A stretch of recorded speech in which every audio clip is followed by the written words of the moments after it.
skill as well. I don't know, even in the past when Harif was strong, Iritel was still a pretty 50-50 matchup, but we will see. Ladies and gentlemen, let us jump into the Land of Dawn for the very first game of MWI 2025 Gaimin Gladiators versus Navi MY. We'll start things off strong. A lot of damage taken by Ramoon, able to walk out of the way with the Revitalize. But now Navi MY showing that they're getting pushed back. GG, starting things strong, starting things very aggressively. That's what you get when you have a Sayori with a Kimmy in that mid lane, and Ashley taking control of the momentum in the early game. Yeah, this Kalea makes a big difference actually. We already talked about how the early Pharsa pick was for Navi to make sure they had mid lane priority, but the Kimmy-Kalea combination just does so much damage at level 1, and then the Kalea passive offers you much better trading, means that Gaimin Gladiators has actually regained control over that part of the map. This makes early jungle invades impossible and gives Nicolette a bit more space to play around Rina. Yeah, we're talking about late game. Look at the level difference so far from the Lancelot and the Fredrin. Rina got the level 3 much earlier than the Fredrin, so Nicolette has to buy some time, play towards the late game, try to go towards the objectives. You don't want to play lane to lane kind of aggressions and as well as clashes. So I think for Navi MY, trying to play more passively, try to deny that late game potential that Gaimin Gladiators can bring up. Taking a look at emblems, is there anything that speaks out to you, Sadafa? Looking at the emblem setup overall, there's nothing too unusual. Weakness Finder on Sayori means that they are leaning more towards late game scaling. Otherwise, it would be Quantum Charge to take advantage of more mid-game pressure.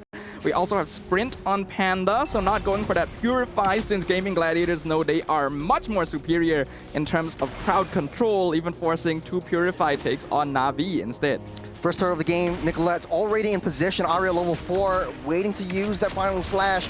They will knock up 2 members. Ramoon is actually knocked up to the sky for airstrike to zone Nicolette out of the way. Won't be able to take her out as Gaimin Gladiators take 1 kill, and Navi MY secures the turtle. Fairly 50-50 there. Trading first blood for the turtle is not too bad either way, but Gaimin Gladiators definitely had a better positioning overall. I think Raymond was hoping to be able to just buy time for Rina to get the turtle, but Lancelot early really doesn't do all that much damage, so it took longer than expected. And now looks like we are going to be jumping into a very quick pause to resolve some technical difficulties. Yeah. To be honest though, I think Gaimin Gladiators was not actually looking for the objective takes, because right now it's more of like, let's trade for kills, let's trade for turrets, and I think for Gaimin Gladiators in the late game, that's going to be a huge problem, especially since you have sort of like a better scaling on that Lancelot for damage-wise, and you have the passive rework that Lancelot enables Lancelot to just dash around as and when she wants. So this time around, for Navi, are they looking to set up the aggression? Will they look for more kills and try to deny Nicolette from getting that late game Fredrin intimidation? In one word, yes. Looking at the way these compositions interact, Navi MY is the team that requires a little bit more overall initiative. They do have okay late game scaling, but it's a lot more conditional compared to Gaimin Gladiators, because they have that Kimmy, they have that Iritel, they have heroes who can very easily deny the feathered airstrike, which is going to be one of Navi's main tools once you get into that late game stage. So Navi MY really cannot afford to allow Gaimin Gladiators to get the farm they're looking for, and that's why GG, aware of this, doesn't need to commit too hard into getting those neutral objectives. To be honest, what I know this about Navi MY was that they actually adapted to the use of the additional speed buff from the river whenever the turtle spawns up or the objective spawns up. With the Pharsa, with the Gacha, they're able to just get into position much faster than what Gaimin Gladiators can do. And Nicolette slowly picking up the pace, and I'm looking at that jungle clear speed, especially from Navi MY. You already have level 5, so Nicolette's actually really holding up well against that Lancelot. Now, on the other side of the table, though, what do you think of the EXP to EXP lane matchup? Well, on paper, CC should be able to do quite well, but after the recent buffs, Arlet is actually capable of sustaining himself in lane. We can see that Sha going for the lane freeze instead. I think that's a very smart choice. Nicolette dives in, getting taunted up. Airstrike try to push everyone back. Nice tsunami slam into the wall, over the wall, and AOG out of the way. Ramoon playing with death just a little bit more as Gaimin Gladiators almost taking one down. Yeah, that was actually really good spacing of cooldowns coming in from Gaimin Gladiators. They didn't commit all of their abilities at once to try and burst Raymond down because they know that Gatot is not going to go down that easily. They space it out. They're able to get him out of the feathered airstrike, but then they decided, okay, we do not need to commit on this. Let us just go and play the map instead. It's a little bit of a slow movement.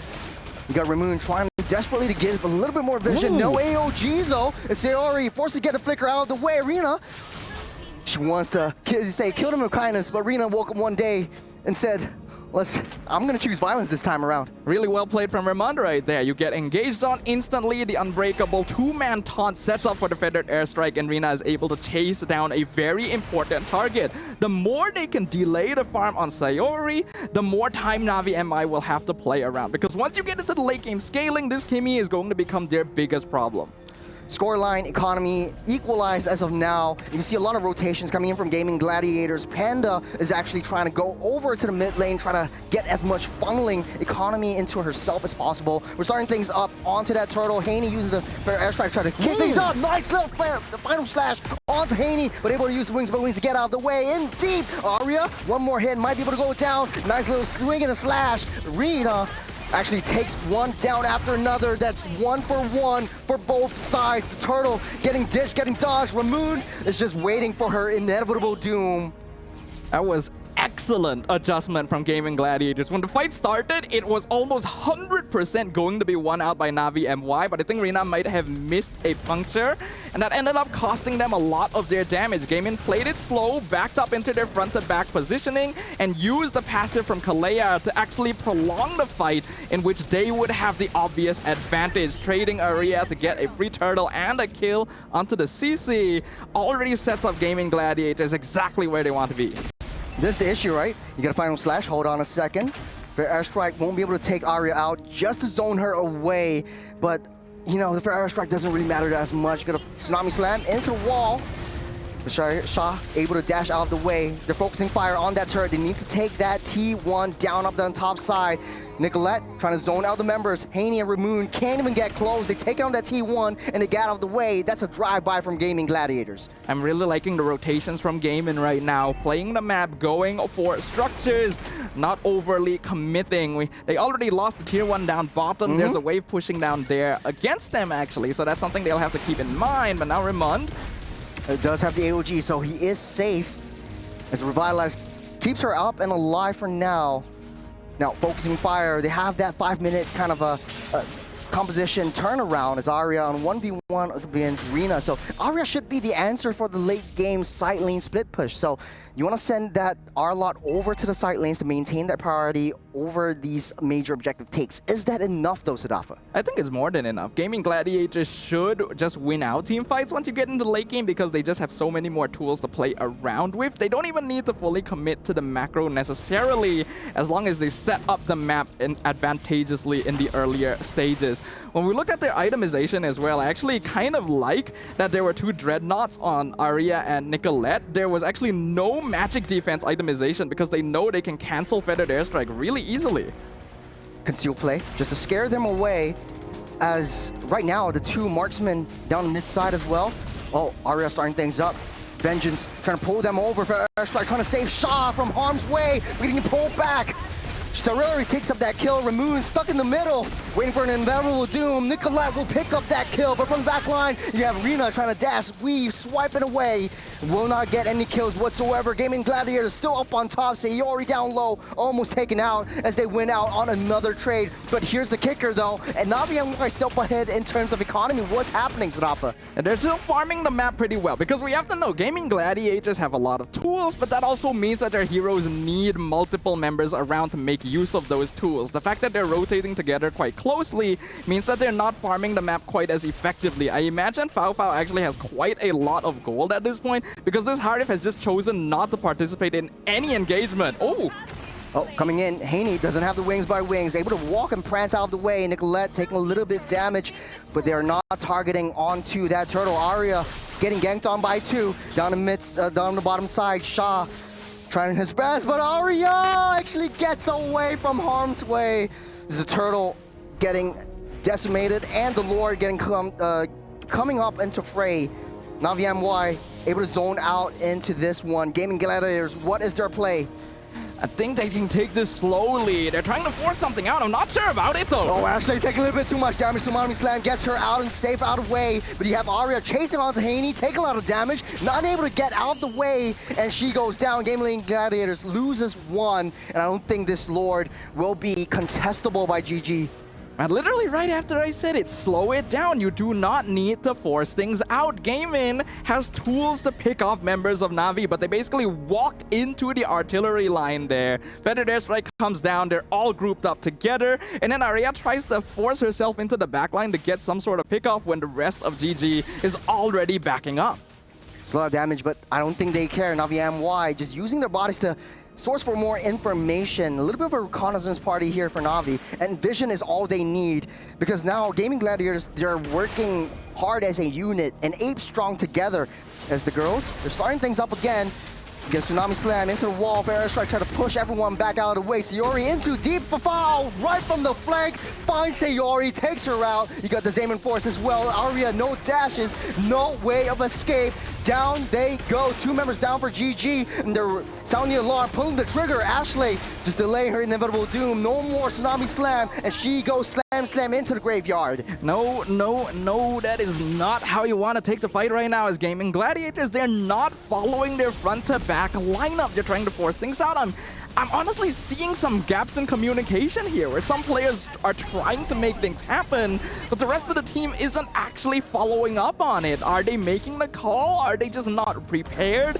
Either way, it is costing them dearly, and Na'Vi MWI have now built up a pretty sizable gold lead. They have a Lord on their side.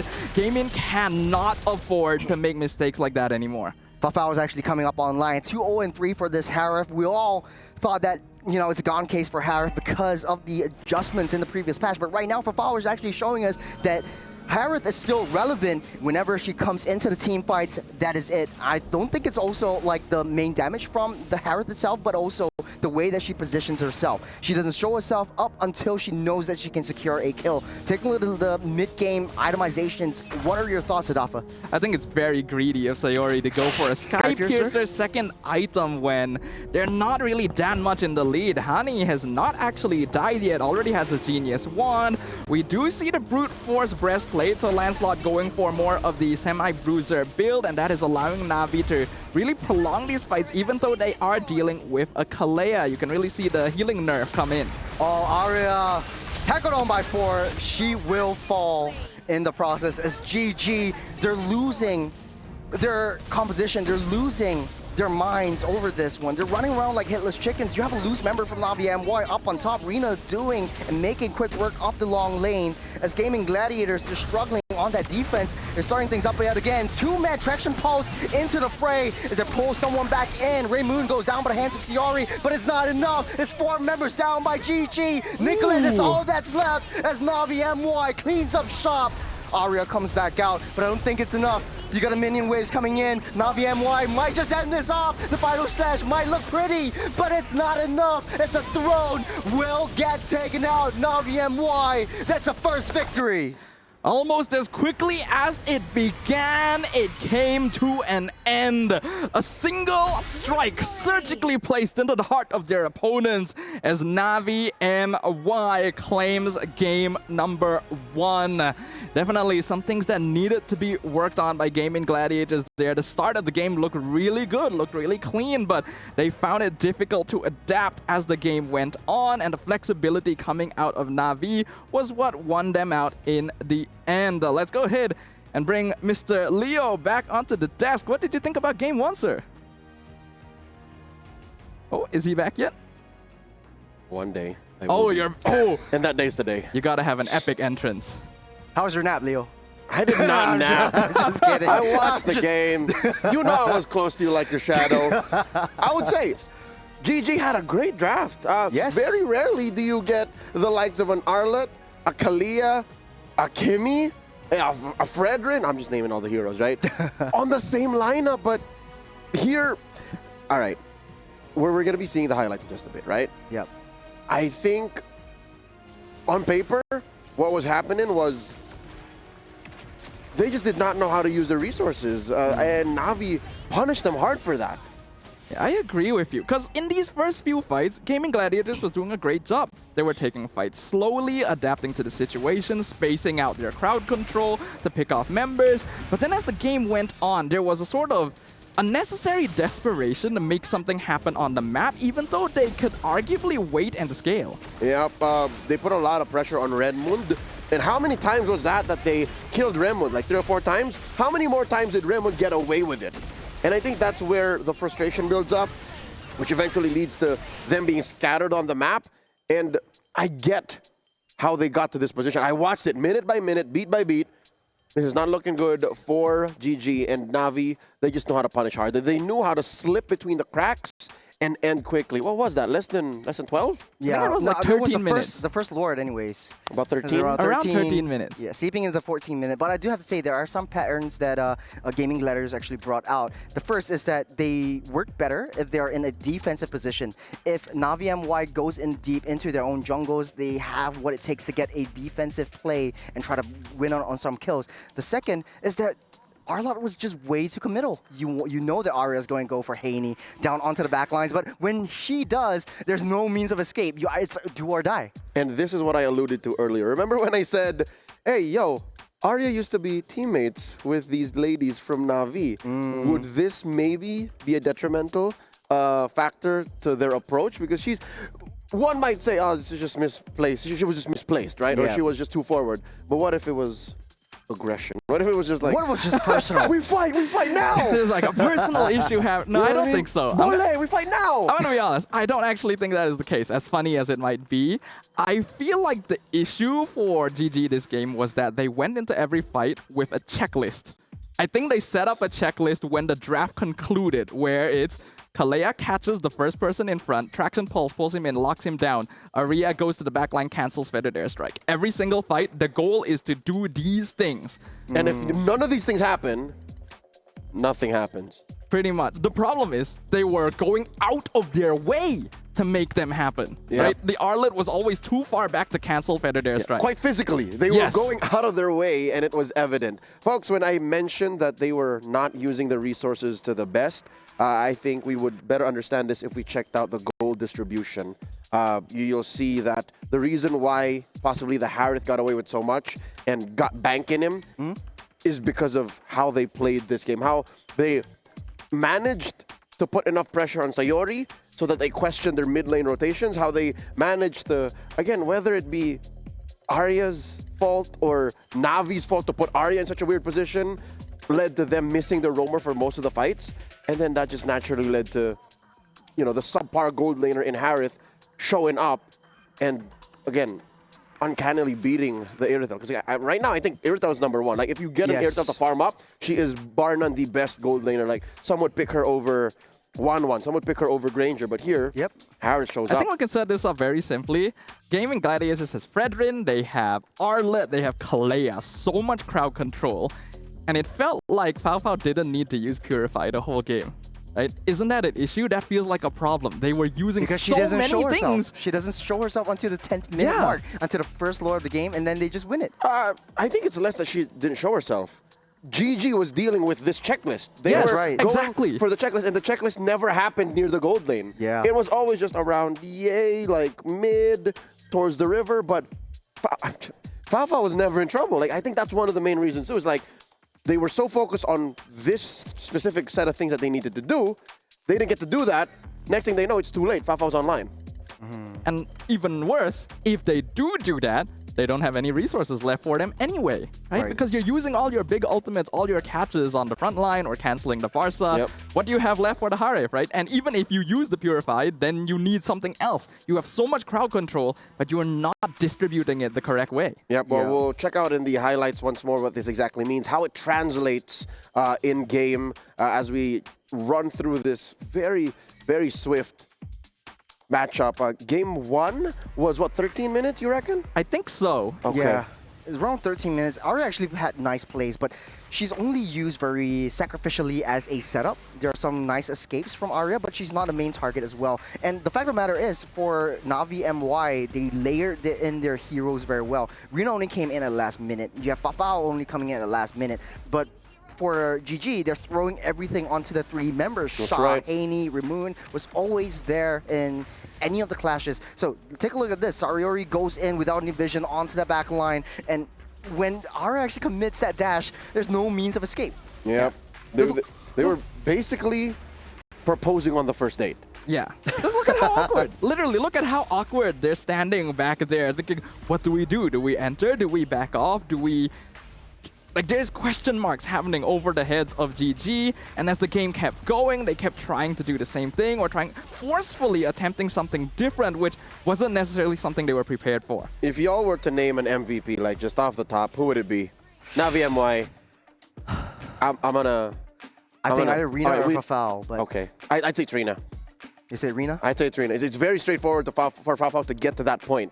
Because Rina gave her that space. Exactly. Rina was hunting down Sayori. Rina was compromising Ashley's entry because just in the highlights, what was that, twice now? You saw Ashley overextend, try to get somebody good, but it always just ends up being Raymond. And Raymond was doing her job well, just like, just get me.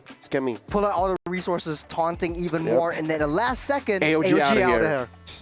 here. I think Genius. Many members of Navi were honestly doing a good job. Raymond was great. You know, Gatot is specifically very good for these situations. You get caught, you AOG out. I would give it to Rina, but there were actually some Lancelot plays in the first few minutes that I felt like were a bit sloppy. Hey, so she's just getting warmed up. What are you yeah, saying, that's man? true. But That's did she possible. die, though? She didn't die. She didn't die. So we'll still give it to that. I would personally pick Hani, actually. I think the Farsa, the feathered airstrikes, forcing them out of position every single time, even though it didn't do the most damage, made a big impact. All right, so definitely these are must-watches for GG as we go into the draft. I had gotten word that the draft is nearly upon us. I do see the ladies back to their battle stations. So Coach Rexvin, Coach Aish are going to be playing once again a game of chess to set these ladies up for combat. Besides the Lancelot, besides the Farsa, I think these are the two spotlight heroes for Navi MY. Any other picks that maybe GG should watch out for? Maybe that Gatot. Maybe the trade for the Gatot and Kalia wasn't as straightforward as we thought. First pick Arlott, I don't think that would be There a you very go. viable option. Switch the priorities. Switch the first pick Arlott. I think try to suss out what your opponents want. I think if Phobius would have been a much better choice as well. At least you're able to disrupt that back line more effectively. You can soak in more damage and you're healing everything back up. Fight the Harith better. Fight the Harith better. The only trade-off is you don't really have a loose member down on the side lane priority. So I guess that's what they want to go for. But I think putting Arya in a first pick position and you're playing against your old team is like, okay, I know Arya is going to first pick this one. Now this is how they're going to play. You're playing right into their books. You're falling into their traps. I agree. I can definitely see that because Arlott is actually not too bad as a first pick, but it's always risky to pick EXP lane early, right? Because this is one of the most... what's the word I'm looking for? A lane that can be very versatile. Versatile, yes. This is a very versatile lane. This is a lane that affects the game very heavily depending on how that matchup goes. So picking a hero early, you need to make sure that it's able to make an impact no matter what. Yeah, it's versatile. Weirdly enough, meta-wise, I think XP lane now is versatile in purpose, but not in hero pool. It's one of the most shallow hero pools I've seen in a while. Maybe only second to mid. Yeah. Because who's really in the XP lane right now? Lapu. Top tier. Lapu. Uranus. Always banned. Always banned out. So it's Lapu, Arlott, Phovius, CC. Glue. That's it. That's it. Maybe on the off chance, sometimes you pick up the Yuzhong, but we haven't seen that yet. We've been alluding to the Yuzhong. The Masha is very situational. My eyes are on these ladies and the coaches. Come on. Rexvin, Midnight, Aish, you have to do this now. Like, no debuts. I wish that was an actual Mia ban. Like, I was hoping that was real. It's like, what do they know about the Mia? We don't. Yeah. I mean, they've been scrimming in the Malaysian server, so they've definitely met a couple of times before the EWC main stage. So, if Mia is actually banned out, I wouldn't be shocked. I wouldn't be surprised. I wouldn't be shocked. I would be like, oh, it's kind of interesting. I would be shocked. I know you would be. I think I would be pretty shocked. And I see Mia in all my Pubs games. what rank are we playing exactly? That's dangerous. I'm worried for you than anything else. But folks, do let us know exactly who you think is going to be winning. Wherever you're watching stream B from, welcome. Once again, we are smack dab in the middle of this best of 3, the opener to the MWI 2025. This is a Group B matchup between Navi Malaysia and Gaimin Gladiators. Again, just a quick refresher on the format. There are 4 groups. GSL format each, and the top 2, meaning they won 2 series, regardless of how many losses, makes it through to the knockouts. Anybody who loses 2 is knocked out. So this is what, Navi MY 1 game away from being halfway there to qualifying for the knockout stage. Yeah, but honestly though, we talked about this backstage. This is a match of the day for a reason, and I'm actually gunning to see 2-1s coming up from both teams. Maybe the first game is like, I just woke up, there's a little bit of a time difference, and I'm adjusting to my jet lag, and I think this might be coming through. It has been about 48 hours since these ladies have landed, but that's more than enough time to make up for it, given that Game 2 is upon us. Here we go. Churros, Staffa, take care of business.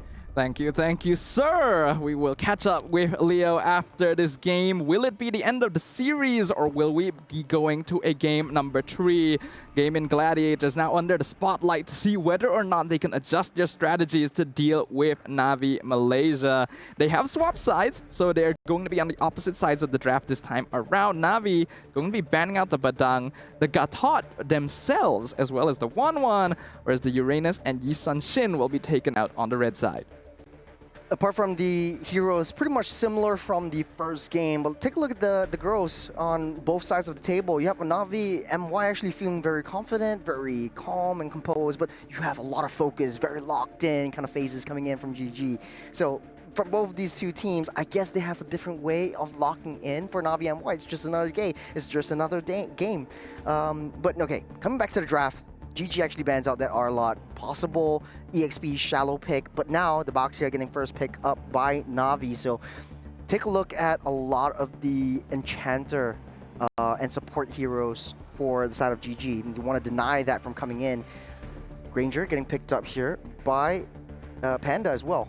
Very interesting choice to go for the Granger here. Still an okay goal lane pick, but definitely not nearly as strong as before.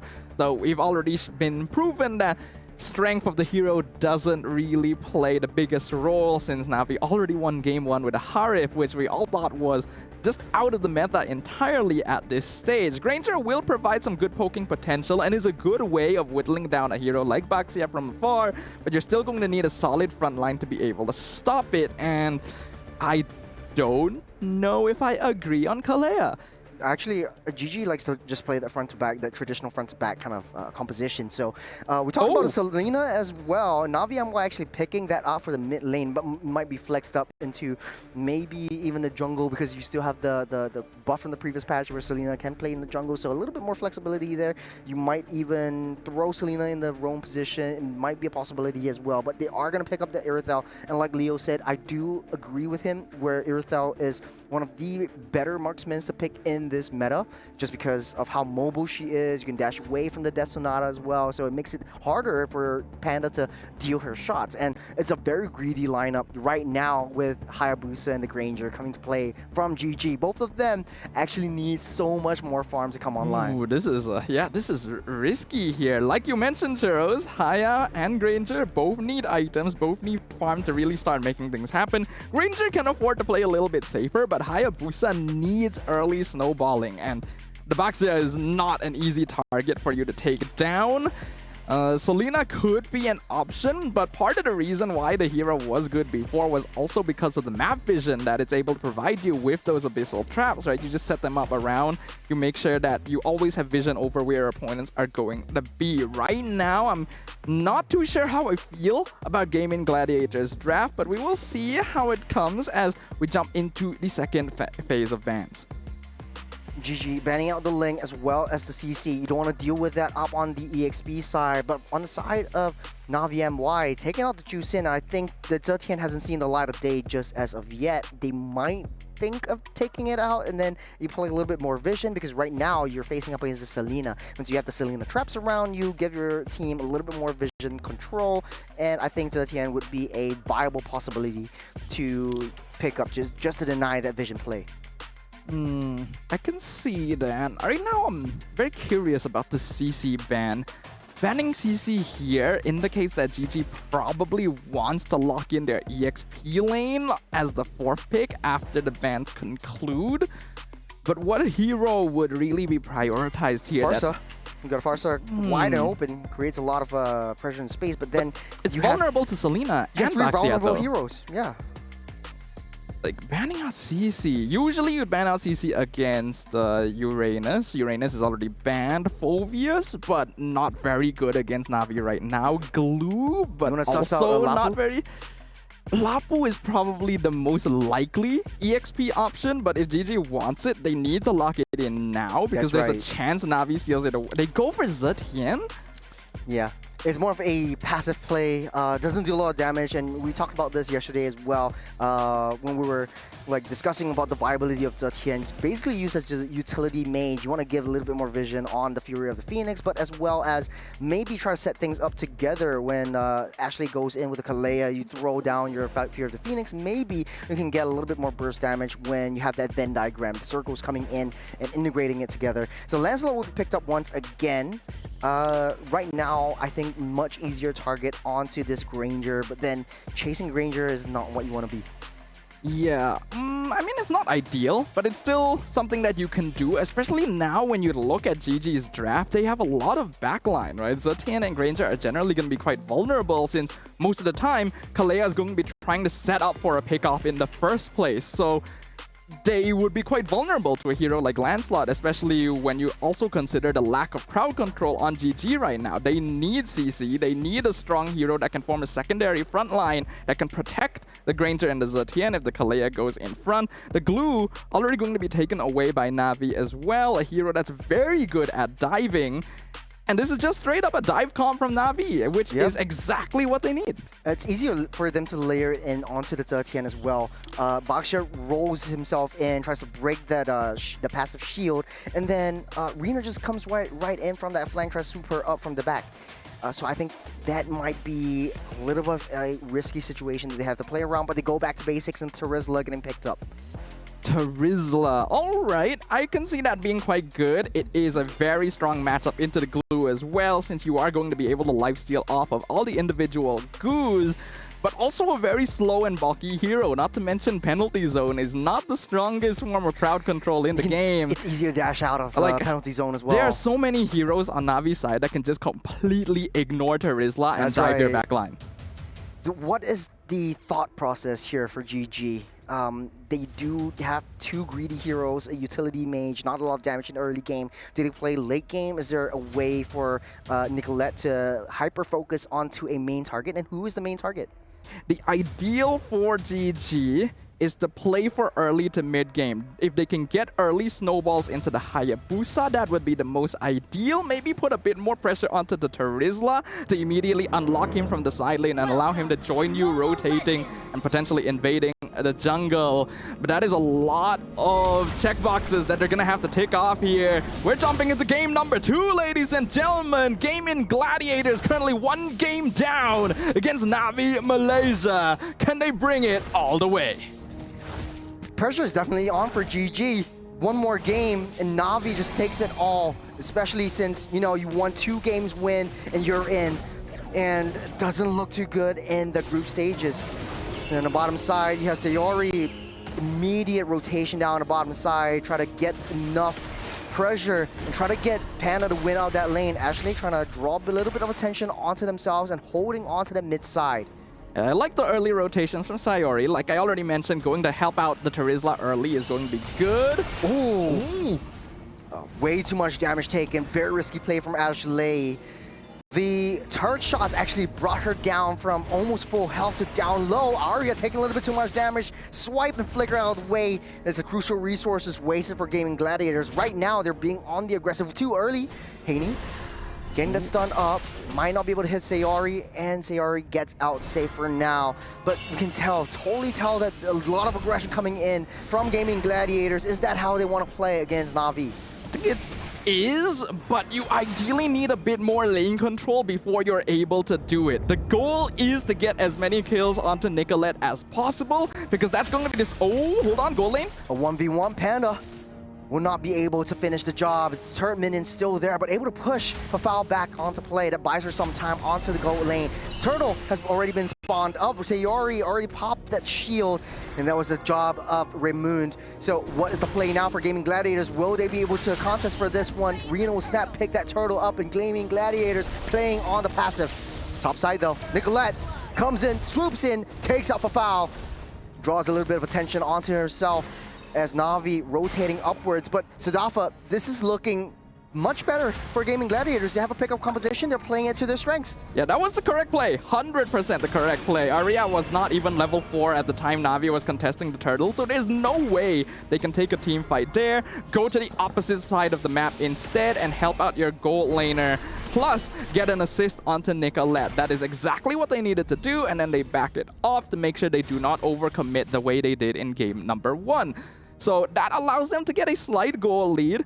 I think Gaimin can continue playing around this sort of situation. They actually have a good amount of mobility, so if they play the map and just avoid fights against Na'Vi early, that might actually be a win con. Yeah, Panda just playing a little bit more safe, trying to draw their attention away from the turret range. Seeks out where Ramoon is, and they're losing their gold plate turret up top. You got a Tsunami Slam onto Haney, unable to finish the job as Nicolette tries her best, will not be able to land the shadows just in time though. Shadow kill will not be enough. Revitalize keeps her up safe. On the top side though, they're trading the turrets. T1 is down for Gaimin Gladiators. Man, Na'Vi MY just looking for trades left, right, and center. The macro game is what Gaimin Gladiators need to eye around. I'm loving the way that Raymond is playing around this Baxia right now. Really maximizing the capabilities of the hero, of being a very fast rotating early frontline tank, keeping herself in a place where you can either back up the top lane if Gaimin decides to go for a full dive, or help out Hani in case Nicolette shows up on the opposite side of the map, which in this case, the latter actually happened, and the Revitalize was able to keep the Selena alive. Na'Vi MY is well aware that the less resources they give to Gaimin early, the easier it'll be for them to take control of that mid game, because that is where their heroes really start coming online.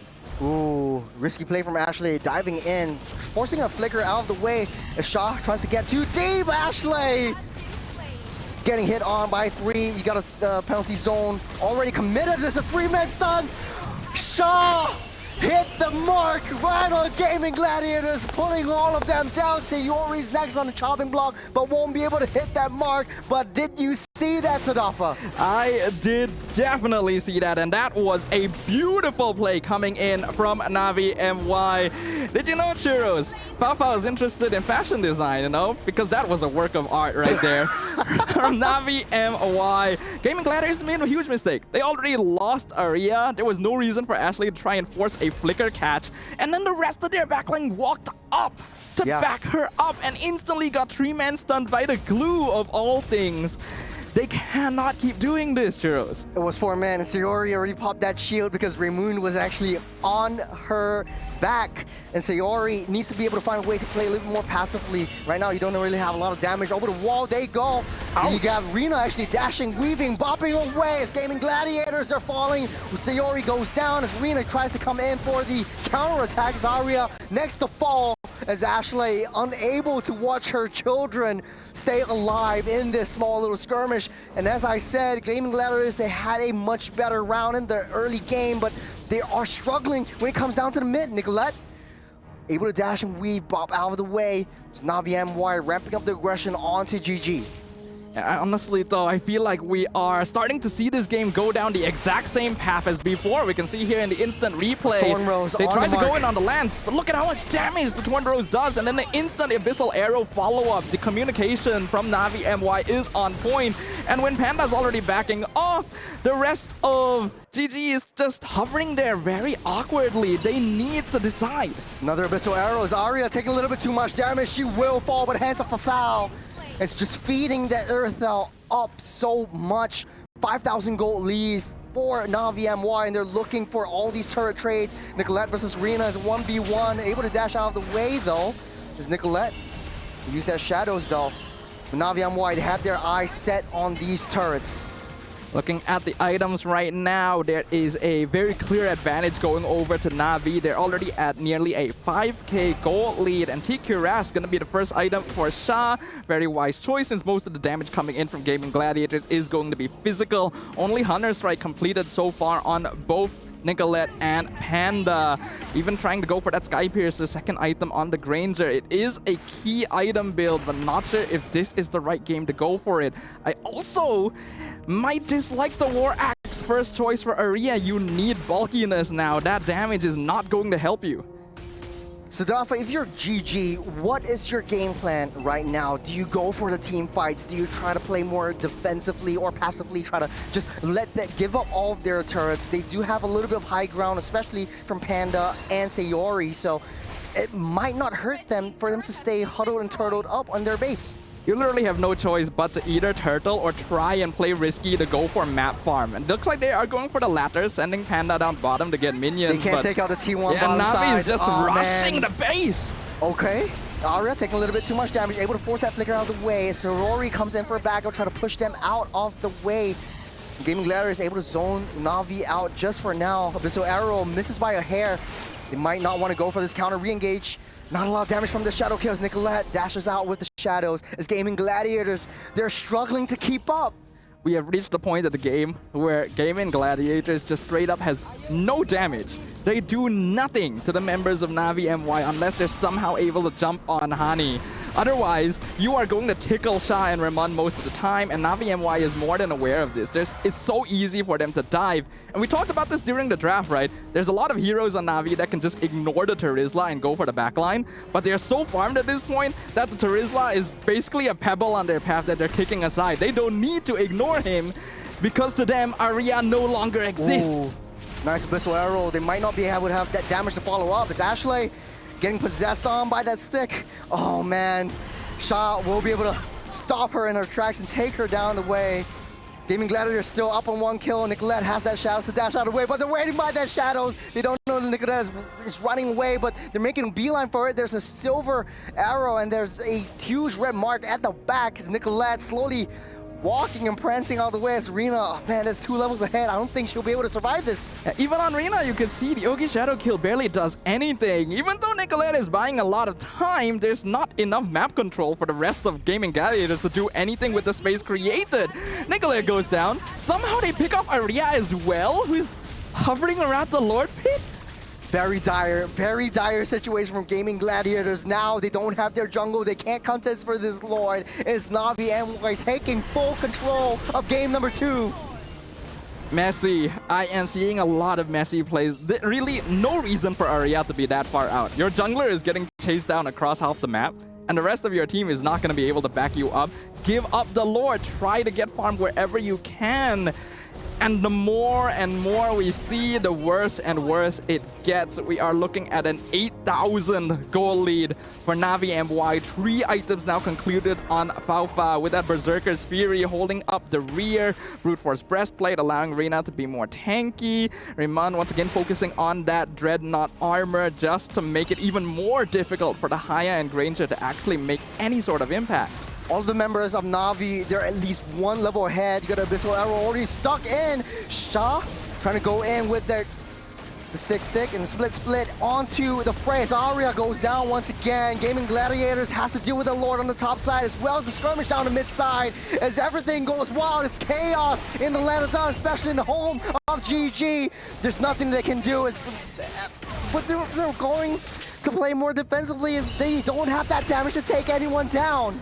I'm sorry, Gaimin Gladiators. This game is over. There is literally nothing you can do anymore at this point. You have no They're damage. Gonna make you eat your words. There is no chance. Be careful. It literally is no chance. I'll tell you right now. I would normally say you need a miracle to happen for this to turn around. This has gone beyond that point, in my opinion. 11,000 gold lead, It is man. that dire.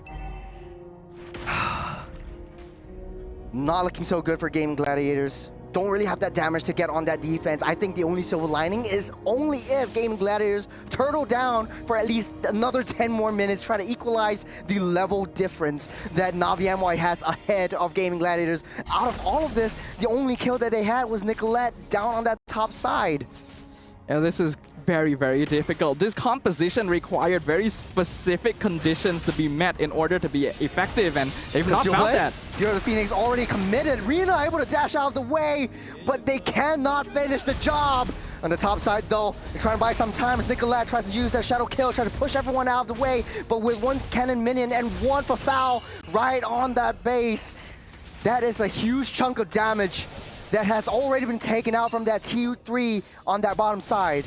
Navi MWI showing the world right now how much they have improved since their last stint in MWI. This is really clean macro. The decision making is so effective. When they saw Arena getting jumped by 3 members up top, the instant decision is to go for the push down bottom, maybe pick off Nicolette if they're lucky. They weren't, but they still are able to create the pressure they're looking for. And now there is lane manipulation happening to maybe bait GG out in advance as the Lord is going to respawn.